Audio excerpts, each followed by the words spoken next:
जय हिंद प्यारे दोस्तों, जय हिंद प्यारे बच्चों। आज अपन पढ़ने जा रहे हैं मानव विकास के संबंध में। इससे पहले अपन ने मानव विकास के बारे में, उसके सूचक है, स्तंभ है और उपागम है, इसके संबंध में अपन ने बात की थी, इसके बारे में पढ़ा था। इसके बाद में जो मानव विकास जो सूचकांक है वो मापा किस प्रकार से जाता है उसके संबंध में अपन बात करने वाले हैं। जैसे मानव विकास का जो मापन है उसके सूचक के अंतर्गत है, जैसे एक संस्था है यूएनडीपी, संयुक्त राष्ट्र संघ है, उसकी एक संस्था है यूएनडीपी, यूनियन है नेशनल डेवलपमेंट प्रोग्राम, संयुक्त राष्ट्र विकास कार्यक्रम। संयुक्त राष्ट्र विकास जो कार्यक्रम है उसके अंतर्गत उन्होंने 1990 के अंदर एक महबूबुल हक के नेतृत्व में एक प्रतिवेदन तैयार किया जिसको मानव विकास रिपोर्ट के नाम से जाना गया। मतलब सबसे पहले एक संस्था के द्वारा, कौन सी संस्था है? यूएनडीपी संस्था है, मतलब संयुक्त राष्ट्र विकास कार्यक्रम के अंतर्गत। संयुक्त राष्ट्र विकास कार्यक्रम के अंतर्गत एक व्यक्ति है, अर्थशास्त्री है, जो पाकिस्तान का काफी महत्वपूर्ण अर्थशास्त्री रहा है, महबूबुल हक। उन्होंने 1990 में एक प्रतिवेदन तैयार किया गया, मतलब मानव विकास रिपोर्ट उन्होंने प्रस्तुत की, और मानव विकास रिपोर्ट प्रस्तुत की गई और ये प्रतिवर्ष प्रतिवेदन तैयार किया जाता है जिसको HDR के नाम से जाना जाता है, ह्यूमन डेवलपमेंट रिपोर्ट, मतलब मानव विकास रिपोर्ट के नाम से या मानव विकास सूचकांक के नाम से उसको जाना जाता है। अब उसका जो HDI जो मान निकाला ह्यूमन डेवलपमेंट इंडेक्स के नाम से, और दूसरा है इसके संबंध में HPI, human priority index. Human priority index, इसका मतलब गरीबी सूचकांक, मानव गरीबी सूचकांक के नाम से इसको जाना जाता है, और यह है HDI, ह्यूमन डेवलपमेंट इंडेक्स, मतलब मानव विकास सूचकांक। ये दो करने का अलग अलग रूप में दिए, और इसका जो मेन जो प्रतिवेदन करता है वो है महबूबुल हक, जो कहां का अर्थशास्त्री है? पाकिस्तान का अर्थशास्त्री रहा है। इसके अलावा उन्होंने 3 आधार माने और उनके आधार पर मानव विकास सूचकांक तैयार किया। मतलब मानव विकास जो रिपोर्ट उन्होंने प्रस्तुत की महबूबुल हक ने, जो पाकिस्तान का अर्थशास्त्री है, काफी महत्वपूर्ण है। मतलब छोटा एक क्वेश्चन आ जाता है कि भाई सबसे पहले मानव विकास सूचकांक प्रतिवेदन तैयार करने वाला व्यक्ति कौन है? तो वो है महबूबुल हक। और महबूबुल हक कौन है? पाकिस्तान का अर्थशास्त्री है। और एक और बताया था आपको, भारत का एक अमर्त्य सेन, दोनों ने मिलकर के प्रतिवेदन तैयार किया था, जो लेकिन मेन कौन था इसका?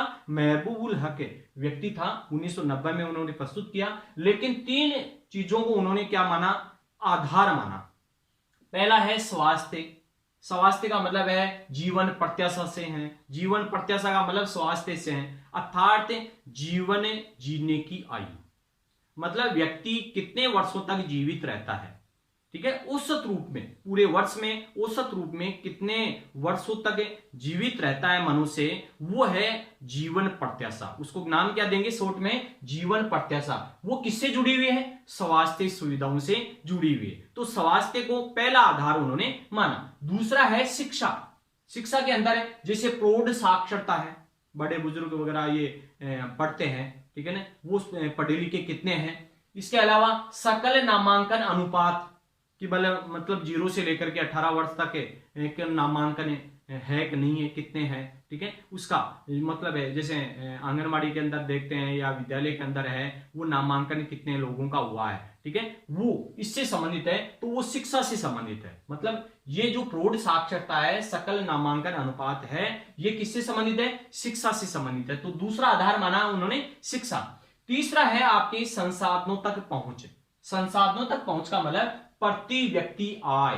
प्रति व्यक्ति आय का मतलब यह है संसाधनों तक पहुंच, मतलब संसाधनों तक पहुंच कितने के लोगों की है, मतलब प्रति व्यक्ति आय से उसको मापा जाता है। तो इस प्रकार से महबूबुल हक ने ये 3 महत्वपूर्ण चीजें मानी उन्होंने, स्वास्थ्य है, शिक्षा है और संसाधनों तक पहुंच है। ठीक है, तो वो मेन आधार मान लिया कि मानव विकास सूचकांक जो प्रतिवेदन तैयार किया उन्होंने, वो 3 आधारों पर किया। कौन कौन से आधार हैं वो है? पहला है स्वास्थ्य है, दूसरा है आपकी शिक्षा है, तीसरा है संसाधनों तक पहुंच है। इस प्रकार से 3 आधार मान लिए। अब क्या है उसका मापने का कुछ तरीका, जैसे उसका जो प्रतिवेदन तैयार किया, जो मापने का जो तरीका है, जैसे तरीके के अंतर्गत अगर देखते हैं तो इसके अंदर है जैसे 1/3 इसका ले लिया, 1/3 इसका ले लिया और 1/3 इसका ले लिया। इसका मतलब क्या बना, 1/3 प्लस 1/3 प्लस 1/3 बराबर कितना हुआ 1। अर्थात मानव विकास सूचकांक जो तैयार किया गया वो 0 से लेकर के 1 के मध्य तैयार किया गया। 0 से लेकर के 1 के मध्य मानव विकास जो सूचकांक है वो तैयार किया गया। ठीक है, तीनों का स्वास्थ्य है, शिक्षा है और संसाधनों तक पहुंच है। और वो कितने से कितने के मध्य है, 0 से 1 के मध्य मापा गया। इसके अलावा अगर देखा अपन ने तो ये दूसरे नंबर का जो आता है इसको मतलब 4 भागों में इसको बांट दिया। कितने भागों में बांटा, 4 भागों में बांटा। जैसे निम्न है, मध्यम है, उच्च है और अति उच्च है। मतलब इनको कितने भागों में बांट दिया, 4 भागों के अंदर बांट दिया। मतलब पूरे विश्व के जो देश है 189 2018 के अनुसार 2018 के अनुसार 189 जो देश थे उनको मतलब है 4 भागों के अंतर्गत बांट दिया। निम्न कैटेगरी है, मध्यम है, उच्च है और अति उच्च है। जो मापन का जो तरीका है आपके 0 से 1 के मध्य उनको अलग अलग 4 भागों में डिवाइड किया गया। जैसे निम्न के अंतर्गत अगर देखा जाए तो वह है 0 से लेकर के 0.5 तक का जो अंक आएगा उनमें वो निम्न श्रेणी के अंदर है, काफी पिछड़ा हुआ है मानव विकास सूचकांक के अंतर्गत। दूसरे नंबर का अगर देखा तो वो है मध्यम, और मध्यम के अंदर है 0.5 से लेकर के 0.7 तक है। मानव विकास सूचकांक अगर 0.5 से लेकर के 0.7 तक आ जाता है इसका मतलब है वो क्या है, मध्यम के अंतर्गत आता है। इसके बाद में जो उच्च श्रेणी है, उच्च के अंदर है 0.7 से लेकर के 0.8 तक अगर आ जाता है सूचकांक तो वो है उच्च श्रेणी के अंतर्गत आता है। और चौथे नंबर का जो है आपके अति उच्च वाला जो क्षेत्र है, अति उच्च के अंदर है ये 0.8 से लेकर के 1.0 तक आ जाता है तो वो है आपके अति उच्च के अंतर्गत आता है। अर्थात मानव विकास सूचकांक काफी अच्छा प्राप्त हो जाता है, काफी अच्छा सूचकांक ये प्राप्त होता है आपके मतलब अति उच्च के अंदर है कि भाई 0.8 से लेकर के 1.0, ठीक है ना, मतलब 1.8 से लेकर के 1 तक का जो होता है वो अति उच्च है। और उसके अंदर है लगातार सबसे उच्चता के अंतर्गत आता है वो है नॉर्वे देश, जो यूरोप महाद्वीप के अंदर है। नॉर्वे देश है, छोटा सा देश है लेकिन काफी ज्यादा उसने प्रगति की है। इसका मतलब ये बताया उन्होंने कि निम्न है, मध्यम है, उच्च है, अति उच्च श्रेणी के अंतर्गत जो मापने की कोशिश उन्होंने की है वो किसके आधार पर की है। जैसे मान लो कोई बड़ा क्षेत्र है लेकिन एक छोटा सा राज्य है, या कोई छोटा देश है, कोई बड़ा क्षेत्र है, संसाधन मतलब क्या है ये कि ये जो मानव विकास जो सूचकांक है वो संसाधनों के वितरण पर मौन रहता है। इसका मतलब जितना बड़ा देश होगा उतना बड़ा मतलब मानव विकास सूचकांक उसका नहीं हो पाएगा। जैसे मान लो अपने भारत देश की अगर बात करें तो भारत देश काफी बड़ा विस्तार है और उसका पड़ोसी देश है श्रीलंका, ठीक है, वो छोटा सा देश है लेकिन उसका मानव विकास जो सूचकांक है वो उच्च के अंतर्गत आता है, जबकि भारत देश का जो सूचकांक है वो मध्यम श्रेणी का है। इसका मतलब है संसाधनों की तरफ मौन रहता है मानव विकास सूचकांक। इसके अंतर्गत अगर देखें तो निम्न जो मानव विकास सूचकांक वाले जो देश है उनमें सबसे कमजोर कैटेगरी मतलब है जो 189 का जो आता है देश है उनमें 189वां देश कौन सा है, वो है नाइजर देश। कौन सा देश है, नाइजर देश, काफी ज्यादा पिछड़ा हुआ है और वो अफ्रीका महाद्वीप का देश है। कौन से महाद्वीप का है, अफ्रीका महाद्वीप का एक देश है नाइजर देश, जो काफी पिछड़ा हुआ है। मानव विकास रिपोर्ट के अंतर्गत सबसे अंतिम छोर पर है वो, और प्रथम स्थान पर कौन सा देश है वो अगर देखें तो वो है नॉर्वे देश, जो यूरोप महाद्वीप का है, जहां पर सबसे ज्यादा मानव विकास सूचकांक पाया जाता है। अर्थात ये तीनों चीजें वहां पर काफी अच्छी है, इसके कारण से मानव विकास सूचकांक काफी अच्छा पाया जाता है उस जगह। तो देखो इसके अंदर है नाइजर देश से काफी ज्यादा पिछड़ा होने का कारण क्या है। नाइजर देश है ये काफी ज्यादा पिछड़ा होने का कारण क्या है, देखो पहला है वहां पर है राजनीतिक उपद्रव, राजनीतिक उपद्रव की स्थिति है वहां पर। दूसरा है सामाजिक अस्थिरता है, अकाल व बीमारियों से ग्रसित है वो क्षेत्र। आर्थिक विकास है धीमा है वहां पर।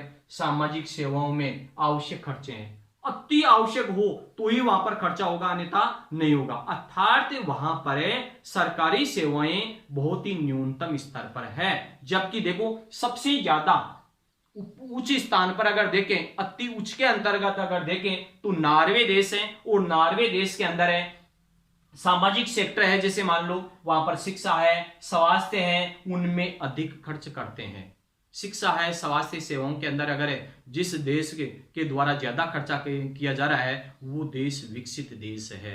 अर्थात तो वहां पर HDI मान काफी अच्छा पाया जाता है। इसके अलावा देखें तो राजनीतिक उपद्रव अस्थिरता से स्वतंत्र होते हैं। अर्थात उपद्रव की स्थिति, राजनीतिक अस्थिरता की स्थिति वहां पर नहीं होती है, मतलब फिजूल का खर्चा वहां नहीं होता है। वहां पर केवल और केवल खर्चा कहां ज्यादा होगा, शिक्षा के क्षेत्र में होगा और स्वास्थ्य सुविधाओं के अंदर मतलब खर्चा ज्यादा होगा। लेकिन इस तरफ की अगर स्थिति देखें, नाइजर देश की स्थिति देखें तो राजनीतिक उपद्रव की स्थिति ज्यादा होगी, जबकि वहां पर इस प्रकार की स्थिति नहीं होती है। सामाजिक अस्थिरता होगी, वहां पर स्थिरता होगी, यहाँ अस्थिरता है। अकाल व बीमारियां वहां नहीं पर ये किसी प्रकार की नहीं होगी, क्योंकि स्वास्थ्य सुविधाएं तो बीमारियां होती नहीं है। ठीक है, अकाल व बीमारियों की स्थिति बढ़ेगी। आर्थिक विकास धीमा, आर्थिक विकास वहां बहुत अच्छा। ठीक है, सामाजिक सेवाओं में आवश्यक खर्च, तो सामाजिक मतलब अति आवश्यक होगा तो ही यहां पर खर्चा होगा। यहां पर तो क्या है, शिक्षा और स्वास्थ्य सुविधाओं पर काफी ज्यादा खर्चे किया जा रहा है। इसके कारण से वो मानव विकास रिपोर्ट के अंदर प्रथम स्थान पर है। कौन सा देश आएगा, नॉर्वे देश, जो कहां का है, यूरोप महाद्वीप का एक देश है। जबकि यहां पर अगर इस प्रकार की स्थिति देखें तो यहां पर क्या है, नाइजर देश है, ये अफ्रीका का काफी पिछड़ा हुआ देश है और वहां पर मानव विकास सूचकांक काफी कमजोर स्थिति के अंदर है। इसके अलावा पर देखें तो भारत देश है, ये 2018 के अंदर 130वां स्थान हुआ। 2018 के अंदर कौन सा स्थान हुआ, 130वां, और 2019 के अंदर है 129वां। लेकिन 2020 के अंदर वापस मतलब एक बढ़ गया, एक घट गया और वापस एक बढ़ गया। मतलब 2020 के अंदर है आपके 131वां, और 2021 के अंदर जो आने वाला है, ठीक है, उसके अंदर अलग बताएंगे वो। तो 2020 के अंदर 131वां स्थान बता रखा है। ठीक है, तो मानव विकास सूचकांक के अंतर्गत है 189 जो देश है उसके अंदर है 2020 की रिपोर्ट के अनुसार भारत देश का कौन सा स्थान है, 131वां स्थान है। जबकि उच्च के अंतर्गत एक श्रीलंका है, अपना पड़ोसी देश है, जिसका 76वां स्थान ही है, 76। ठीक है, ये स्थान है। अर्थात वहां पर स्वास्थ्य सुविधाएं अच्छी है, अपन से शिक्षा का क्षेत्र अच्छा है और संसाधनों तक प्रति व्यक्ति आय काफी अच्छी है। इसके कारण से वहां पर 76वां स्थान आया है। मतलब यहां की स्थिति से बहुत बेटर स्थिति पाई जाती है श्रीलंका देश की। तो इस प्रकार से कहने का मतलब है ये मानव विकास सूचकांक के द्वारा निम्न है, मध्यम है, उच्च है और अति उच्च के अंतर्गत आते हैं। अब इनके अंदर है जो विश्व की जो देश है 189 है जो देश है, उनको अलग अलग श्रेणियों के अंदर बांट दिया। जैसे निम्न श्रेणी के अंदर है कितने देश हैं, तो वो है 38 देश है। कितने देश हैं, 38 देश हैं। इसके अलावा मध्यम श्रेणी के अंदर देखें तो वो है 39 देश हैं। इसके अलावा उच्च श्रेणी के अंदर देखें तो 93 देश है, 53 देश है। कितने देश हैं, 53। और अति उच्च के अंदर अगर देखें तो 59 देश हैं। तो इस प्रकार से 189 जो देश है उनको अलग अलग श्रेणियों के अंदर बांटा गया है।